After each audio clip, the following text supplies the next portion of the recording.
یہ کہانی ہے ایک ایسے مفکر کی جس کے خیالات نے ہزاروں سال بعد بھی دنیا کو متاثر کیا، جس نے فلسفے کو نئی جدت دی، جس کے نظریات آج بھی سیاست، تعلیم، اخلاقیات اور انسانی زندگی پر اثر انداز ہیں۔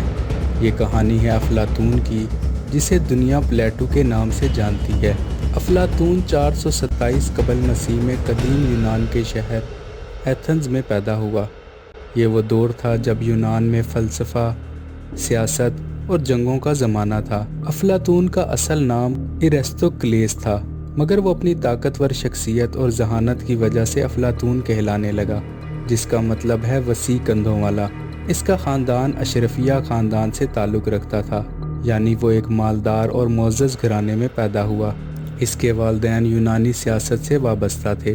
افلاطون نے ابتدائی تعلیم یونان کے بہترین اساتذہ سے حاصل کی، مگر اس کی زندگی کا سب سے بڑا موڑ تب آیا جب وہ سقراط کا شاگرد بنا۔ سقراط یونان کے عظیم ترین فلسفیوں میں سے ایک تھا، جو سوالات پوچھنے اور مکالمے کے ذریعے سچ کی تلاش کرتا تھا، جس کا تذکرہ ہم پچھلی ویڈیو میں کر چکے ہیں۔ سقراط کا سب سے بڑا اصول یہ تھا کہ میں کچھ نہیں جانتا۔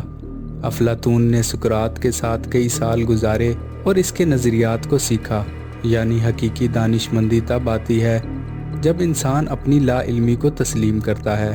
مگر 399 قبل مسیح میں ایتھنز کے حکمرانوں نے سقراط پر نوجوانوں کو گمراہ کرنے اور دیوتاؤں کی بے حرمتی کا الزام لگایا، جس پر سقراط کو زہر کا پیالہ پینے کی سزا دی گئی اور وہ دنیا سے رخصت ہو گیا۔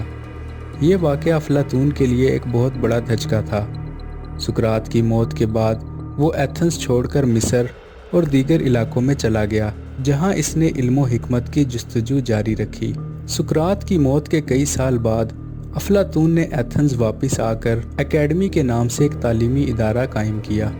یہ تاریخ کی پہلی یونیورسٹی سمجھی جاتی ہے جہاں فلسفہ، سیاست، منطق اور سائنس پڑھائی جاتی تھی۔ افلاطون کے چند اہم نظریات ہیں۔ پہلا، نظریہ اشکال، جسے تھیوری آف فارمز بھی کہا جاتا ہے۔ افلاطون کا ماننا تھا کہ ہماری دنیا میں حقیقت کا صرف ایک عکس ہے۔ حقیقت اصل میں ایک مثالی یا کامل دنیا میں موجود ہے، جسے ہم اپنی عقل سے سمجھ سکتے ہیں۔ مثال کے طور پر، دنیا میں کئی طرح کی کرسیوں کے ڈیزائن موجود ہیں، مگر کرسی کا ایک حقیقی تصور ہمارے ذہن میں موجود ہوتا ہے، جو ہر کرسی سے بہتر اور مکمل ہے۔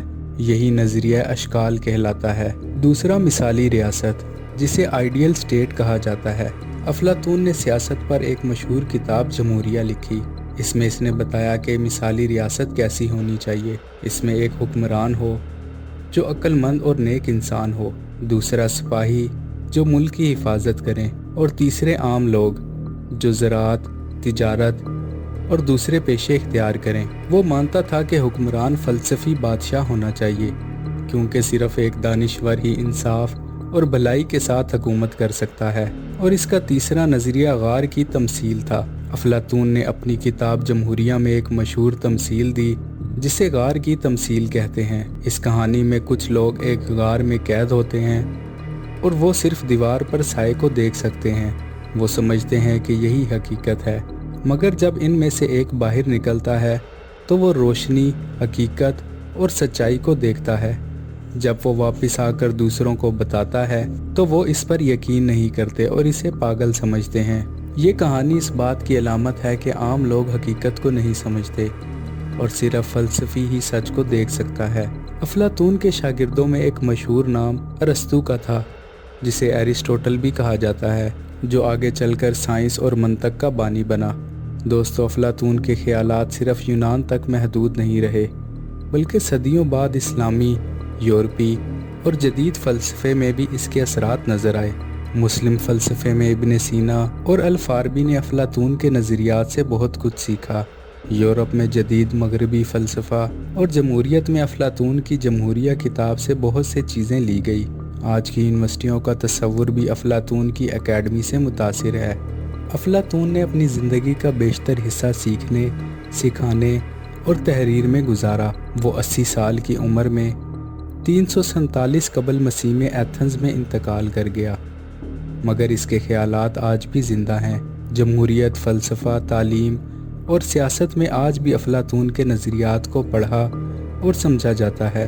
دوستو، افلاطون کا فلسفہ ایک روشنی ہے جو صدیوں سے انسانیت کو راستہ دکھا رہی ہے۔ وہ سکھاتا ہے کہ سچ کی تلاش کبھی ختم نہیں ہوتی اور علم ہی حقیقی طاقت ہے۔